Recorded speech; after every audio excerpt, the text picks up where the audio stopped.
Pernah gak kamu merasa seolah-olah dunia sedang baik-baik saja, tapi hatimu tidak tenang?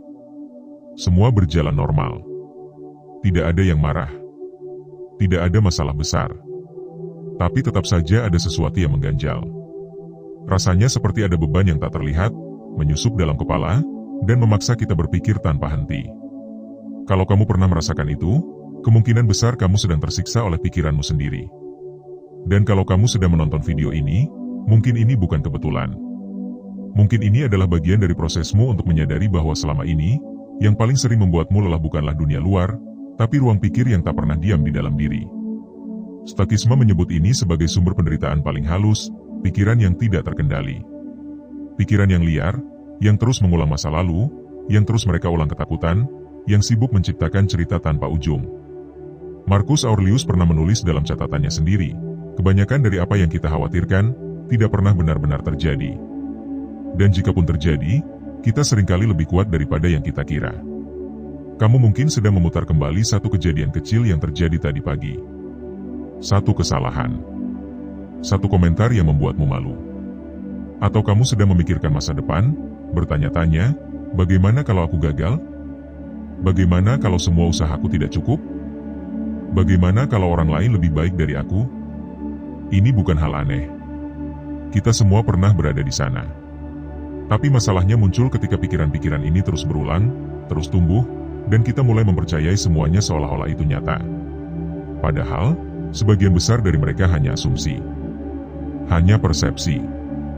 Hanya suara dalam kepala yang belum pernah diuji kebenarannya. Kita sering memberi kekuatan pada pikiran-pikiran itu tanpa sadar. Kita membiarkannya duduk di kursi pengemudi, membawa arah hidup kita, membuat keputusan berdasarkan rasa takut, bukan berdasarkan realita. Jika kamu merasa bahwa kamu juga sedang mengalami ini, coba renungkan satu kalimat, apakah ini benar, atau hanya apa yang aku pikirkan? Kalimat ini sederhana, tapi bisa membuka jarak antara kamu dan pikiranmu. Dan ketika ada jarak, kamu bisa mulai mengamati, bukan tenggelam di dalamnya. Pikiran yang tidak dipertanyakan bisa menjadi jerat. Tapi pikiran yang diamati bisa menjadi cermin. Seneca, salah satu filsuf Stoik paling terkenal, pernah mengatakan, kita menderita lebih banyak dalam imajinasi daripada dalam kenyataan. Kalimat ini tidak hanya filosofis, tapi juga sangat praktis. Karena banyak dari kita merasa lelah bukan karena terlalu banyak bekerja, tapi karena terlalu banyak berpikir. Terlalu banyak skenario yang dimainkan dalam kepala, tanpa tahu mana yang benar-benar akan terjadi. Pernahkah kamu merasa cemas tanpa alasan yang jelas?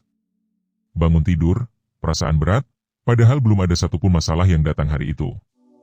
Itu karena pikiran kita menyimpan jejak-jejak kekhawatiran. Bahkan saat realita belum menyakitkan, pikiran sudah lebih dulu menciptakan luka. Inilah kenapa stoikisme menekankan pentingnya mengenal perbedaan antara apa yang bisa kita kendalikan dan apa yang tidak. Dan pikiran adalah satu-satunya ruang yang sepenuhnya bisa kita kelola, kalau kita bersedia melihatnya apa adanya. Tapi masalahnya, kita sering salah paham. Kita mengira bahwa pikiran adalah diri kita. Padahal pikiran hanya alat. Pikiran hanya suara. Pikiran hanya cerita.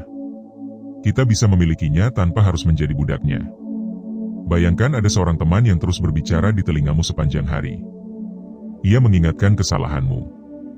Ia memprediksi masa depan dengan ketakutan. Ia menilai semua keputusanmu. Kamu mungkin akan lelah, marah, atau bahkan menjauh dari teman seperti itu. Tapi lucunya, ketika itu adalah suara dalam kepala sendiri, kita justru mendengarkannya tanpa perlawanan. Dan ini yang membuat kita menderita. Ketika kita tidak tahu bahwa kita bisa memisahkan diri dari pikiran, kita membiarkannya menentukan segalanya. Kita membiarkannya menentukan harga diri kita. Kita membiarkannya menulis narasi tentang siapa diri kita. Padahal, yang tahu siapa diri kita sebenarnya, bukan pikiran yang menghakimi, tapi kesadaran yang tenang di balik itu semua. Kalau kamu menyadari bahwa pikiran bisa menjadi penjara atau pembebas, tergantung bagaimana kamu melihatnya, kamu sedang mengambil langkah besar dalam hidupmu.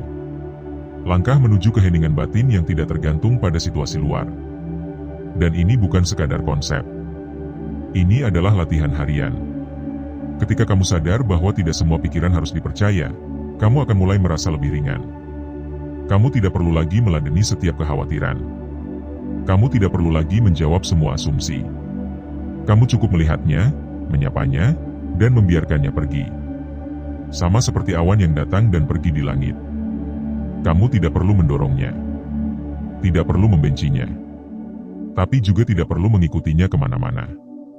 Ketenangan bukan berarti tidak ada pikiran. Tapi berarti kamu tahu bagaimana menyikapi pikiran yang datang. Kamu tidak lagi terikat pada semua cerita. Kamu tidak lagi percaya pada semua tafsir. Kamu bisa memilih mana yang layak kamu dengarkan, mana yang cukup kamu lewati. Inilah inti dari pembebasan yang diajarkan Stakisme. Bukan tentang mengendalikan segalanya, tapi tentang tidak lagi dikendalikan oleh sesuatu yang sebetulnya bisa kita atur. Kalau kamu masih bersama di video ini, itu artinya kamu sudah membuka ruang untuk kesadaran. Dan ruang itu bisa menjadi awal dari ketenangan yang lebih dalam. Karena sesungguhnya, kita tidak harus menjadi korban dari pikiran sendiri. Kita bisa menjadi pengamatnya. Kita bisa menjadi tuannya. Sekarang coba renungkan ini dalam hati, apa yang paling sering membuatku gelisah akhir-akhir ini? Dan seberapa banyak dari itu yang hanya ada di pikiranku, bukan di realita? Kamu tidak harus menjawabnya sekarang. Tapi dengan merenungkannya, kamu sudah mulai memisahkan antara suara di kepala dan kebenaran hidup. Karena yang membuat kita menderita bukanlah hidup itu sendiri, melainkan cara kita berpikir tentang hidup. Dan jika kamu merasa sudah terlalu lama hidup dalam tekanan yang diciptakan oleh pikiran sendiri, mungkin sekarang saatnya untuk melangkah perlahan keluar. Bukan dengan melawan, tapi dengan mengamati. Bukan dengan menyalahkan, tapi dengan memahami. Ini bukan pelarian. Ini adalah jalan pulang. Ketika kamu bisa menatap pikiranmu tanpa takut, kamu mulai menguasainya. Dan ketika kamu menguasainya, kamu bisa menciptakan ruang hening di dalam, yang tidak tergoyahkan oleh apapun. Dari sanalah bagian 2 akan dimulai. Karena setelah kita tahu bahwa pikiran bisa menjadi musuh, pertanyaan berikutnya adalah, bagaimana caranya mengubah musuh itu menjadi alat yang membantu kita bertumbuh? Bagaimana caranya berpikir dengan jernih, tanpa terjebak dalam jerat pikiran sendiri? Dan bagaimana kita bisa berdiri tenang, bahkan saat kepala kita penuh pertanyaan? Itulah yang akan kita bahas di bagian selanjutnya. Sampai di sini, jika kamu merasa sedang dalam proses untuk berdamai dengan isi kepalamu, maka kamu sedang berjalan ke arah yang benar. Dan arah itu akan terus terbuka, selama kamu mau tetap berjalan, satu langkah, satu kesadaran, satu momen demi momen. Bagian 2 akan membawa kita pada seni menggunakan pikiran tanpa diperbudak olehnya. Apakah kamu siap untuk itu? Jika kamu masih bertahan sampai di sini, berarti ada sesuatu dalam dirimu yang sedang mencari ketenangan. Dan pencarian itu bukan kelemahan. Justru itu adalah bentuk keberanian. Keberanian untuk menghadapi sesuatu yang paling sulit ditaklukkan, diri sendiri. Di bagian pertama, kita menyadari bahwa banyak penderitaan kita berasal bukan dari realita, tapi dari bagaimana pikiran kita menafsirkannya. Sekarang saatnya masuk lebih dalam. Karena mengenali masalah saja tidak cukup. Kita perlu memahami cara bekerja pikiran, supaya bisa mengubahnya dari musuh menjadi alat yang membantu kita hidup lebih jernih. Satu hal yang sering disalahpahami adalah anggapan bahwa kita harus membungkam pikiran agar bisa tenang. Padahal, ketenangan bukan tentang menghentikan pikiran. Itu hampir mustahil. Pikiran akan tetap muncul, karena itu bagian dari fungsi manusia. Tapi yang bisa kita latih adalah cara kita meresponsnya. Pikiran itu seperti sungai. Ia mengalir terus. Tapi kita tidak harus hanyut di dalamnya. Kita bisa duduk di tepi, memperhatikan alirannya, tanpa ikut terseret. Ini bukan soal menolak pikiran. Bukan pula soal melawan pikiran. Ini soal mengakui keberadaannya, tapi tidak lagi mengizinkannya mengendalikan arah kita. Stakisme mengajarkan bahwa pikiran adalah salah satu aspek dari diri yang bisa kita bentuk. Sama seperti otot, ia bisa dilatih. Tapi syaratnya satu, kita harus tahu bahwa kita bukan pikiran itu sendiri. Kita adalah kesadaran yang bisa menyaksikan pikiran, menimbangnya, dan memilih mana yang layak untuk diberi energi. Ketika kamu sedang cemas, coba amati. Cemas itu muncul dari pikiran-pikiran yang belum terjadi. Atau dari ingatan yang tidak kamu maafkan. Tapi cemas sendiri bukan fakta. Cemas adalah respons pikiran terhadap asumsi. Jika kamu sadar bahwa pikiran sedang bermain peran, kamu bisa mengambil jarak. Kamu bisa berkata dalam hati, ini hanya pikiran. Ini belum tentu kenyataan. Kalimat itu sederhana, tapi efeknya luar biasa. Ia mengembalikan kendali ke tanganmu. Bayangkan kamu sedang duduk di ruang tamu, lalu pikiran datang mengetuk pintu. Ia membawa cerita, mungkin tentang kegagalan, ketakutan, atau masa lalu. Kamu boleh membukakan pintu. Tapi kamu tidak harus menyuguhkan kopi. Kamu tidak harus mengajaknya tinggal. Kamu cukup tahu dia datang, dan kamu bisa memilih untuk tidak mendengarkan terlalu lama. Ini adalah kunci dari ketenangan yang jernih. Bukan ketenangan yang dibuat-buat. Tapi ketenangan yang tumbuh dari kemampuan memilah, mana yang pantas ditanggapi, mana yang cukup dilepaskan. Marcus Aurelius pernah menulis, ketenangan datang ketika kamu berhenti berharap dunia menjadi seperti yang kamu inginkan, dan mulai menerima dunia sebagaimana adanya. Tapi untuk menerima dunia, pertama-tama kita harus menerima pikiran kita sendiri. Karena tidak mungkin kita berdamai dengan luar, jika di dalam masih bergejolak. Salah satu latihan paling sederhana dalam stakisme adalah journaling. Menulis pikiran-pikiran yang datang, lalu mengujinya. Misalnya, aku merasa gagal. Pertanyaannya, apakah aku benar-benar gagal? Apa ukuran kegagalan itu? Apakah ini kegagalan objektif, atau hanya penilaian subjektif? Dengan cara ini, kamu mulai memegang kendali atas narasi. Kamu tidak lagi menyerahkan hidupmu pada suara-suara yang muncul begitu saja. Kamu menjadi editor dari cerita dalam kepalamu. Dan dari situlah kekuatan muncul. Banyak orang berpikir bahwa kekuatan adalah tentang menguasai orang lain. Tapi dalam stakisme, kekuatan sejati adalah menguasai diri sendiri. Termasuk pikiran yang berusaha menggiring kita ke arah yang salah. Kita hidup di zaman di mana terlalu banyak informasi masuk setiap hari. Notifikasi, opini, perbandingan, komentar. Semua itu menambah kerumitan dalam kepala kita. Maka menjaga kejernihan pikiran adalah bentuk pertahanan diri. Dan kejernihan itu datang dari kemampuan memilah, apa yang bisa dikendalikan, dan apa yang tidak. Kalau kamu terus memikirkan hal-hal yang tidak bisa kamu ubah, kamu sedang memberikan energi pada hal yang salah. Dan energi itu terbatas. Kalau kamu habiskan untuk menyesali yang lalu, atau mencemaskan yang belum tentu datang, kamu kehilangan tenaga untuk hidup di saat ini. Epictetus pernah mengajarkan bahwa penderitaan lahir dari menuntut kenyataan sesuai keinginan kita. Tapi kebebasan datang saat kita mengatur keinginan kita agar selaras dengan kenyataan. Itu tidak berarti pasrah. Tapi itu berarti sadar bahwa tidak semua hal harus dikendalikan oleh kehendak kita. Kamu boleh membuat rencana. Kamu boleh berusaha. Tapi setelah itu, kamu juga harus bisa melepaskan. Karena tidak semua hal bergantung padamu. Dan semakin kamu mencoba mengontrol hal yang di luar jangkauan, semakin lelah dirimu akan dibuatnya. Cobalah perhatikan pikiranmu saat kamu sedang sendiri. Mungkin kamu akan mendengar suara yang berkata, "Aku tidak cukup. Aku tertinggal. Aku salah." Lalu perhatikan siapa yang mendengarnya. Siapa yang bisa mendeteksi suara itu? Itu adalah kamu yang sejati. Kesadaran yang mengamati. Dan saat kamu mulai mengenali jarak itu, kamu bisa menciptakan ruang untuk memilih. Kamu bisa memilih untuk tidak mempercayai semua cerita yang diceritakan pikiranmu. Kamu bisa memilih untuk tidak memperkuat pikiran negatif dengan mengulangnya. Dan kamu bisa memilih untuk memberi perhatian hanya pada pikiran yang membawamu lebih jernih, bukan lebih kusut. Ini bukan sesuatu yang terjadi dalam semalam. Tapi setiap kali kamu berhasil menyadari satu pikiran, lalu menahannya, lalu membiarkannya pergi tanpa reaksi, kamu sedang membangun otot mental. Otot untuk tetap tenang dalam tekanan. Otot untuk tetap waras dalam kekacauan. Bayangkan kalau kamu bisa duduk diam, dan tetap tenang, bahkan ketika pikiranmu mencoba menggoda dengan berbagai rasa takut. Bukankah itu bentuk kekuatan yang sejati? Banyak orang mengira bahwa kedamaian itu datang ketika hidup berjalan sempurna. Tapi Stoikisme mengajarkan, kedamaian sejati datang ketika kita tidak lagi tergantung pada kondisi luar. Karena kedamaian adalah kondisi batin, bukan hadiah dari dunia. Kamu tidak harus menunggu semuanya berjalan ideal untuk bisa tenang. Kamu hanya perlu mulai mengenali bahwa ketenangan itu bisa kamu pilih, bahkan ketika keadaan belum berpihak. Dan pilihan itu dimulai dari bagaimana kamu menggunakan pikiranmu. Apakah kamu menjadikannya tuan yang mendikte semua hal? Atau kamu memperlakukannya sebagai alat yang kamu arahkan dengan sadar? Stoikisme memberi kita alat, tapi kitalah yang harus menggunakannya.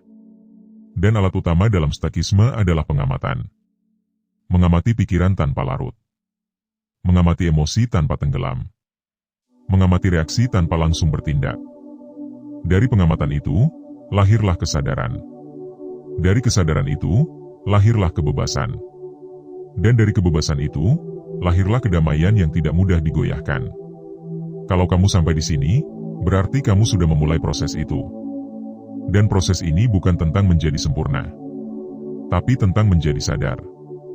Sadar bahwa kamu punya pilihan. Sadar bahwa kamu tidak harus mengikuti setiap pikiran. Dan sadar bahwa kamu punya ruang untuk tetap jernih, meskipun kepalamu penuh. Ketika kamu bisa menggunakan pikiranmu sebagai alat, bukan sebagai tuan, kamu sedang mengambil alih kembali kendali atas hidupmu. Kamu tidak lagi menjadi korban dari isi kepalamu. Kamu menjadi arsitek dari batinmu sendiri. Dan dari sinilah bagian ketiga akan dimulai. Karena setelah kita sadar bahwa pikiran bisa dijinakkan, kita akan masuk pada pertanyaan yang lebih dalam. Bagaimana membentuk pola pikir yang sehat setiap hari? Bagaimana membangun kebiasaan mental yang membawa kita pada kejernihan jangka panjang? Dan bagaimana menerapkan prinsip stoik secara praktis dalam hidup modern yang penuh gangguan? Di bagian ketiga, kita akan menjelajahi itu semua. Karena kebebasan mental bukanlah tujuan akhir. Ia adalah fondasi untuk hidup yang lebih bijak, lebih ringan, dan lebih penuh makna. Selamat datang kembali. Jika kamu masih menyimak sampai titik ini, mungkin karena ada bagian dari dirimu yang sedang berusaha membangun sesuatu. Bukan pencapaian, bukan status, tapi ketenangan batin. Dan proses itu tidak pernah sia-sia. Karena yang sedang kamu bangun bukan hanya respon sesaat, tapi cara hidup yang lebih jernih. Pada dua bagian sebelumnya, kita telah menyadari bahwa banyak penderitaan bukan berasal dari kejadian, tapi dari pikiran kita terhadap kejadian itu. Kita juga belajar bahwa pikiran bukan musuh, tapi alat. Alat yang perlu kita pahami, kelola, dan arahkan agar tidak berubah menjadi beban. Sekarang saatnya kita melangkah ke hal yang lebih praktis. Karena menyadari dan memahami saja belum cukup jika tidak ada penerapan nyata. Pikiran yang jernih harus dijaga. Dan untuk menjaganya, dibutuhkan kebiasaan yang mendukung. Tanpa latihan yang konsisten, kejernihan hanya akan menjadi wacana, bukan kenyataan. Stoikisme bukan tentang teori di kepala. Ia adalah latihan yang harus diterapkan dalam realitas sehari-hari. Filosofi yang sederhana tapi tajam. Yang tidak membebani, tapi menguatkan. Yang tidak menjanjikan surga instan, tapi menawarkan kelegaan yang datang dari dalam. Langkah pertama untuk menerapkannya adalah membangun kesadaran harian. Kesadaran adalah mata air dari semua kebijaksanaan. Dan kesadaran tidak muncul dengan sendirinya. Ia lahir dari perhatian. Kita hidup di dunia yang penuh gangguan. Setiap hari, perhatian kita diperebutkan oleh notifikasi, berita, komentar, dan perbandingan sosial. Jika kita tidak melatih kesadaran, kita akan mudah terseret oleh hal-hal kecil yang tidak seharusnya menentukan arah hidup kita. Cobalah mulai hari dengan menulis. Tidak perlu panjang. Cukup 1 atau 2 paragraf yang jujur. Apa yang kamu rasakan? Apa yang kamu pikirkan? Apa yang sedang kamu khawatirkan?